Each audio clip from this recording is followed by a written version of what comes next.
Bonjour, YouTube. It's Lux La Femme. Please like, subscribe, share, and comment on my videos. And Madames and Messieurs, please don't forget to click the notification bell.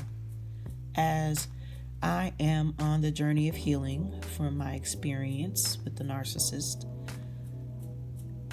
it has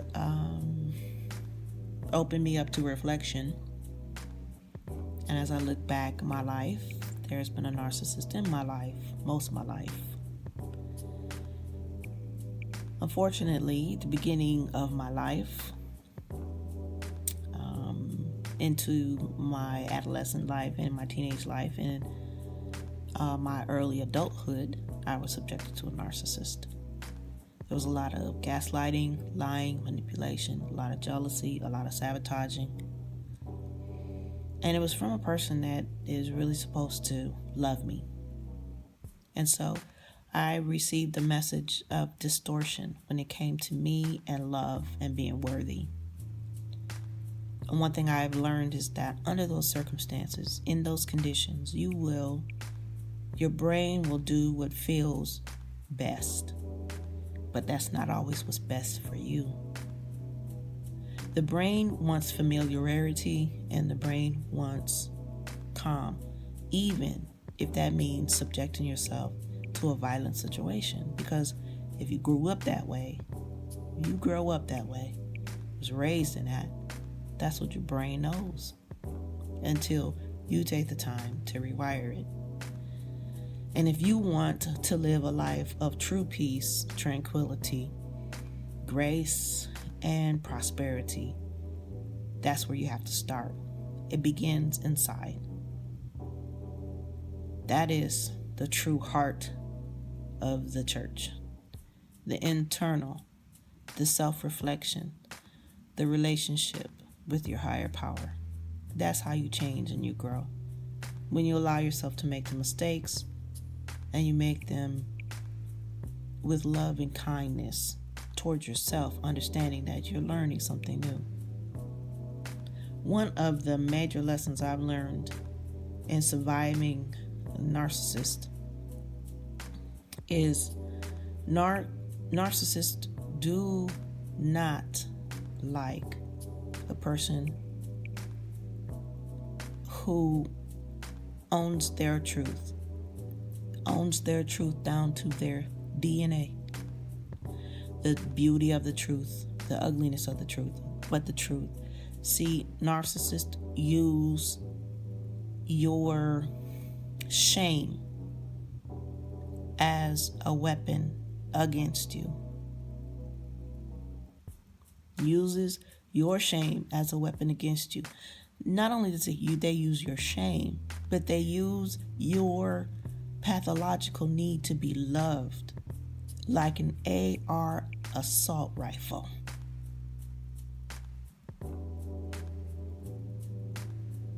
And everything they say or do that's negative is a bullet in that AR-15 assault rifle that tears and rips through your psyche and your emotional heart. But it gives them what they always want, which is control. They feel better when they feel like they're in control. They feel safe. And it's always just about them.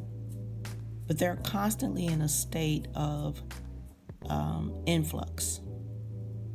Because control only lasts for seconds, in all honesty. You cannot control a person 24 hours a day, 7 days a week. It doesn't work like that. So narcissists are constantly juggling. That's why they have harems. They're constantly juggling their supply. And that's what people are to them. People feed them like vampires. They suck out the emotions. They cause problems or love bomb you. But always the emotions are always intense around them. Always. It's either intense passion and intense. They are always intense. And when they're love bombing you, it's intense. And it floods your dopamine. I mean, your dopamine is just floods your brain with all of this intensity from this person. And you just think, oh my God, I can't believe they're so into me. And then that same brain expelling that same amount of dopamine goes through the intense anger, resentment, lies, and deceit.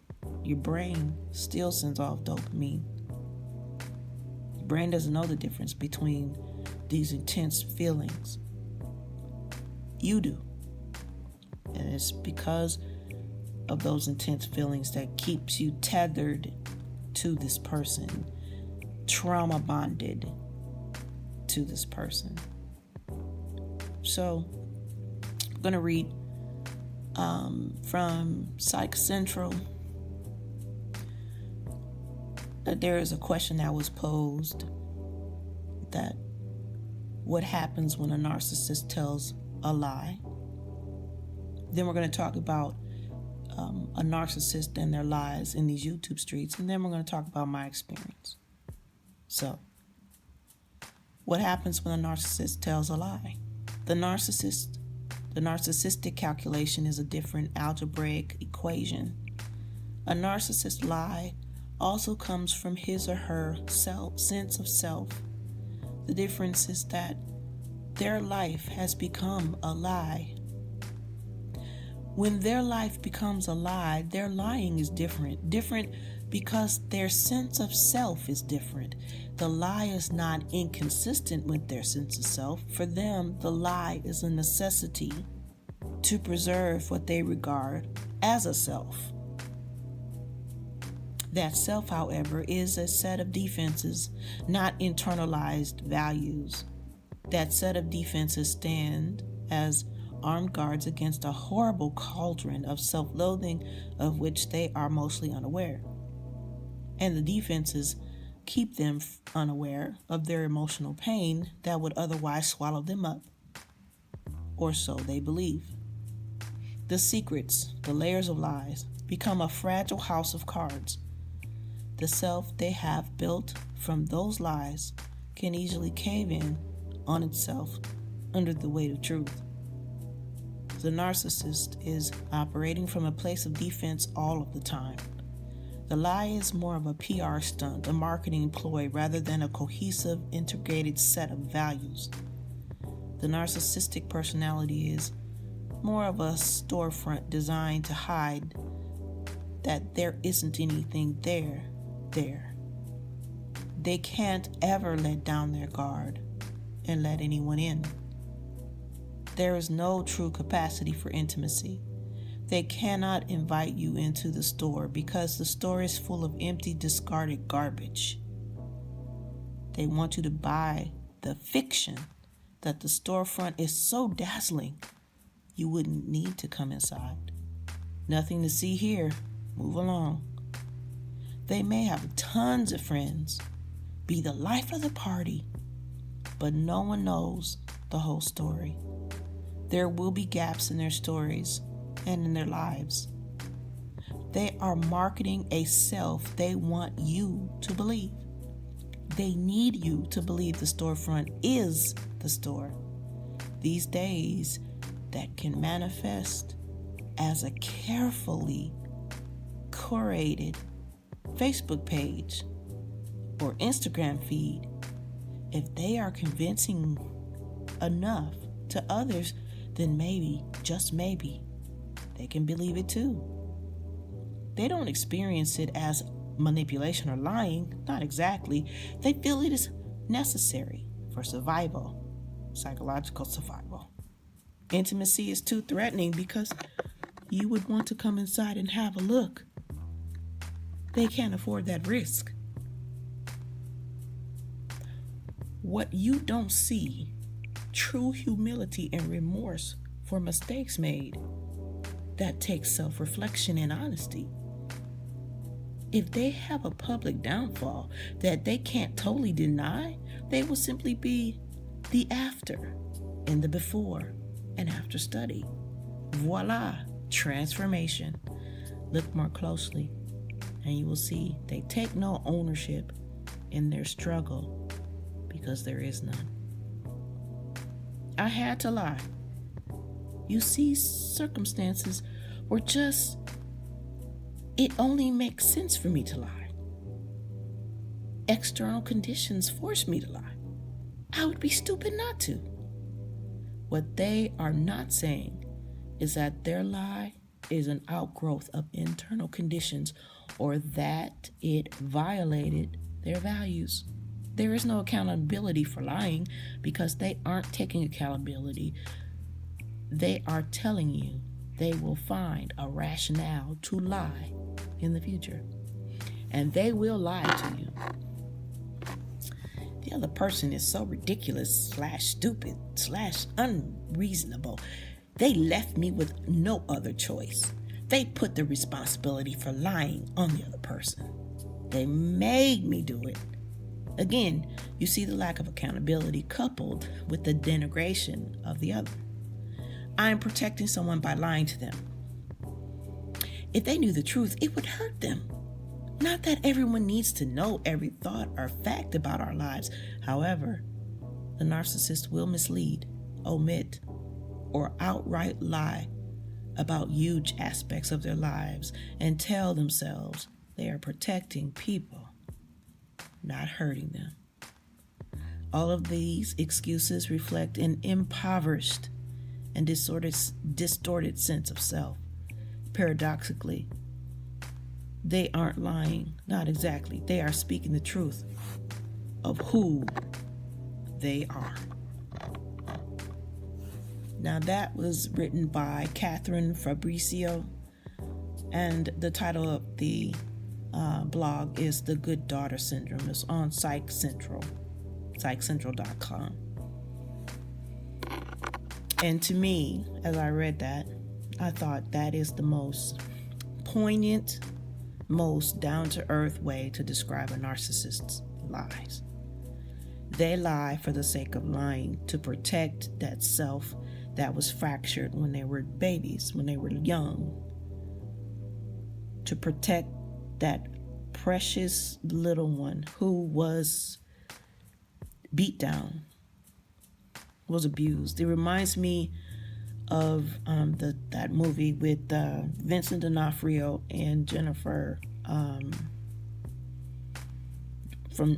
Jennifer Lopez, and The Cell. Oh my God, that's what that reminds me of. A narcissist reminds me of that. So if you're not familiar with that movie, Jennifer Lopez plays this psychologist who is tasked to try this new way of entering a person's mind. And they have this man who is a serial killer. And he has been capturing and killing women, drowning them, and then posing their bodies in certain ways. But they have this one last person that they're trying to save, this woman. Vince Vaughn is in it as well. So so they find him and they shoot him, but they don't kill him. He's in a coma. So Jennifer Lopez is tasked with going in and trying to weed out where this woman is. And in the process of trying to do that, she continues to come up against two entities. One is the adult who is a monster. And Vincent D'Onofrio plays that role. He plays it very well. And so you see him in different images, but they're all monstrous. But she comes across this other entity, and it's the boy. And she's learning about why Vincent D'Onofrio's character is so fractured and broken that he would have to kill someone and kill several women just to feel complete. In the end of that movie, and I apologize, this is a spoiler alert, in order to kill the monster, she ends up having to kill the boy. The monster was there to protect the boy, the fragile boy. And yeah, she ended up having to put the boy out of his misery. Now, of course, I'm not suggesting that, just saying that in reading that article, that's what it reminds me of, that a narcissist lies. All the masks a narcissist uses are to protect the fragile little person inside.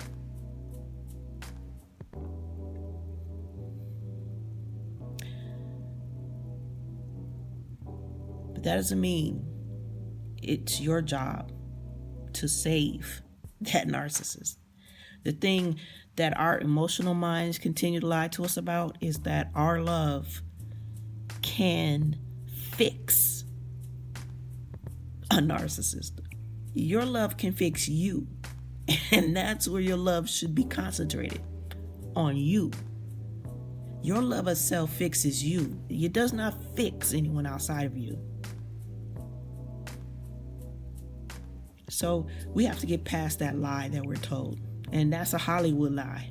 That's old lie. That's a Hollywood lie. That's the boy meets girl. You know, boy is going through some things, but girl's gonna love him back to health. That's a lie. Don't keep falling for that. That's a lie that I told myself, that I was told many a times. If you just love me, no, you just need to love you. I need to love me. I need to be fixing me, not the other way around. And that's the lesson that I've learned. Another lesson too, from a narcissist. The love I have for myself is made for me. It's not, yes, you can love someone and give that and be free in giving your love. But if you don't love self first, you will not take care of self.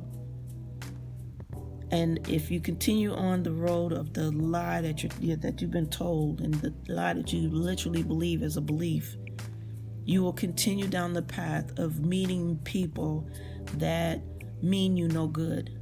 Because the honesty, the truth of it is, the love you have is supposed to be centered on you first. And please, mesdames and messieurs, understand that loving you first does not mean you're being selfish. On an airplane, I know you've heard this many a times. If you've ever flown an airplane, you know that the instructions tell you to put your mask on first, and then you put the mask on your children or whoever is sitting by you, if they're not able to put on their mask themselves. Now, why do you think that?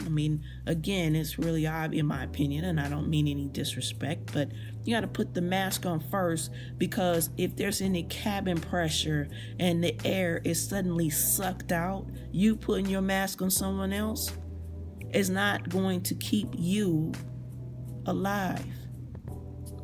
If you put your mask on someone else first, and all the air is sucked out, then you pass out. Then you don't help them, and you dang sure don't help you. So there's something to think about. The love needs to start here in your heart first.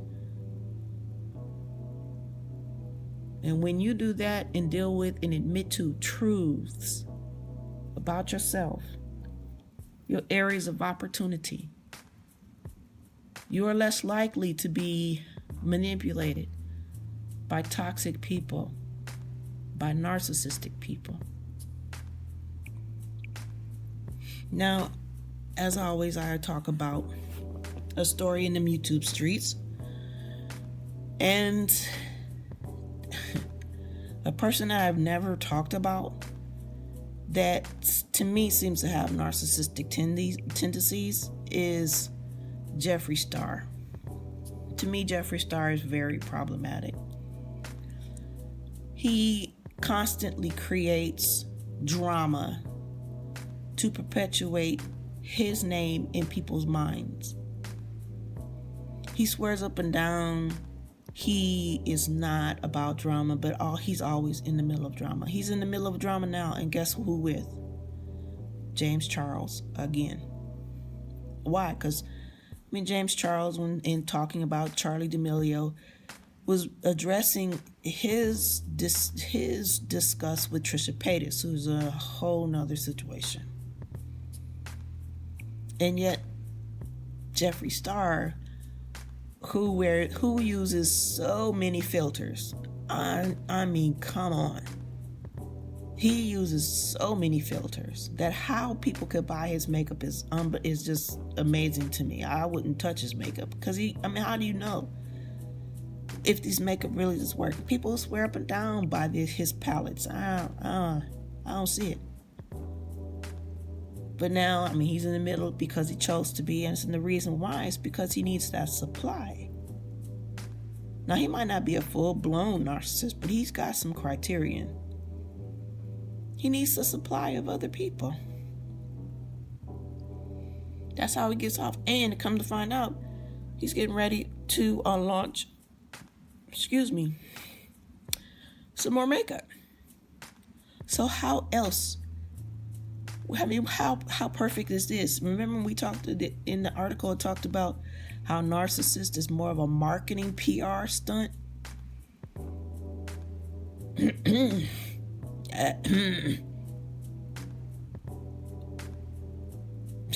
As the song said, let me clear my throat.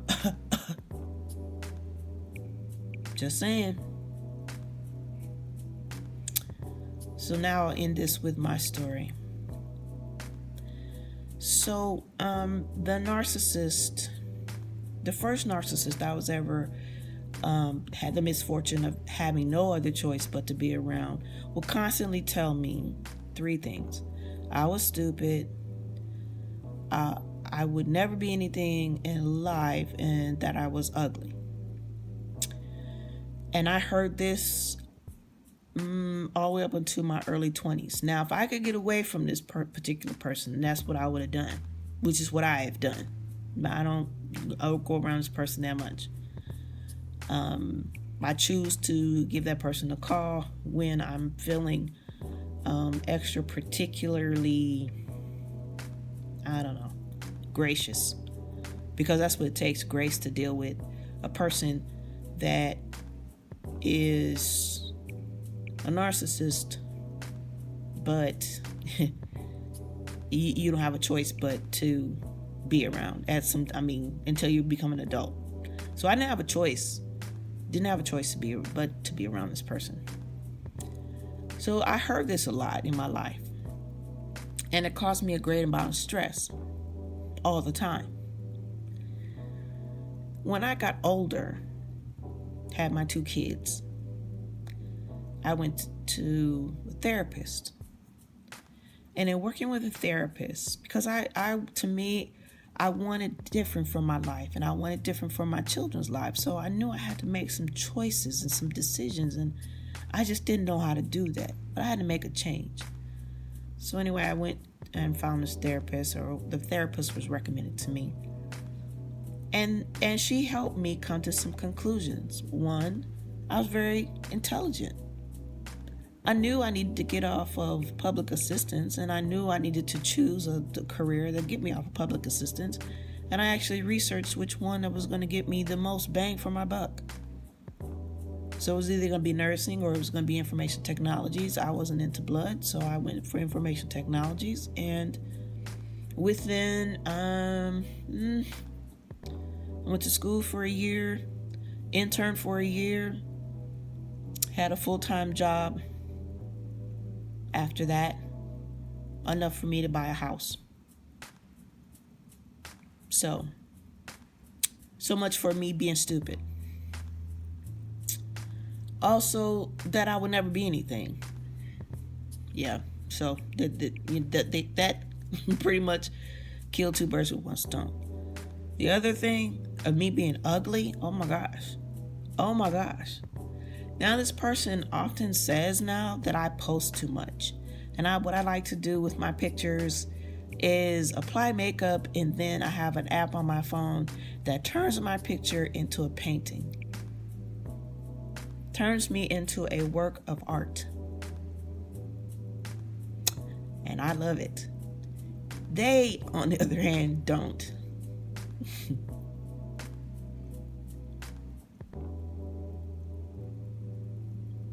Sorry for ya. So anyway, mesdames and messieurs, thank you for your time. We will talk again. Au revoir.